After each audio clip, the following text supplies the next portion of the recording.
So when you look at these genealogies and you've got this person begat that person, that the terminology, at least as I'm reading my English scriptures, seem to very much imply that these are father-son, father-daughter relationships. Is that the right way to look at those terms? They can be. They can be father-son. For example, in the story of Abram and Hagar, we know that Abram slept with Hagar, and that Ishmael, who is born from Hagar, is the son of Abram and Hagar. So that's a direct father-son relationship. A direct father-son relationship.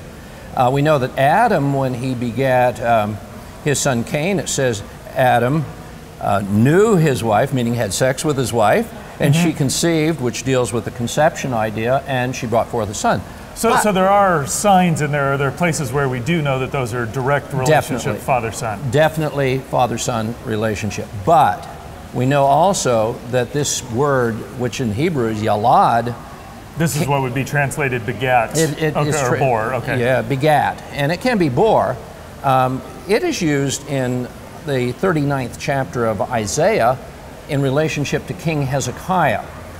King Hezekiah has done something wrong. He has shown the Babylonians his treasures. He's shown them everything that's in his palace. Yeah, it's kind of a pride thing that he's doing. An arrogant thing. Yeah. And then the prophet Isaiah comes to him and says, hey, watch out, because the day is coming when everything that's in your house is going to be taken away to Babylon. And one of the things he tells is going to be taken away is some of the sons which come forth from him. That's really a strange phrase. They come forth from him, which he begat, Yalad. He begat them, and they will become eunuchs in the palace of the king of Babylon. So his his children that he's begat are going to be taken away to Babylon. But here's the problem. It didn't happen in his lifetime. How much longer after? 100 years. 100 years. Okay. Yeah, in the year 604 BC. Now that was said about 701. In the year 604, Nebuchadnezzar comes in, takes some people away. Shadrach, Meshach, Abednego, Daniel, if you remember him, and they're placed in charge of the chief eunuch, the head of the eunuchs, which is kind of a strange situation. Right. But included within that group are the royal children.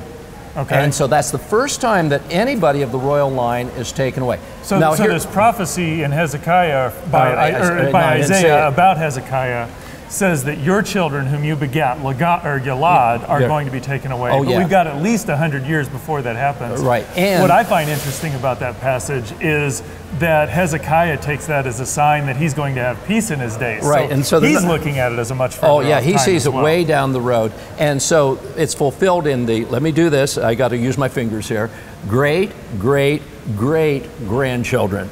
So this is clearly a long time away. And that to me very clearly establishes that while Yalad can mean direct father-son relationships, it doesn't always mean that. In fact, there are numerous times through Scripture, in fact, you look at Leah, she begat more children than were her direct offspring. So Yalad doesn't necessarily mean direct offspring. And Leah, in Genesis 46, is said to have born Yalad 35 children, I believe it is. 35, but she didn't have 35 children. They count her children, her grandchildren in this. And so she is a prime example of a person who bears a child, but it's not hers, it's some later generation. So Yalad has a broader meaning than just simply a direct father-son, father-daughter relationship. Yes, exactly.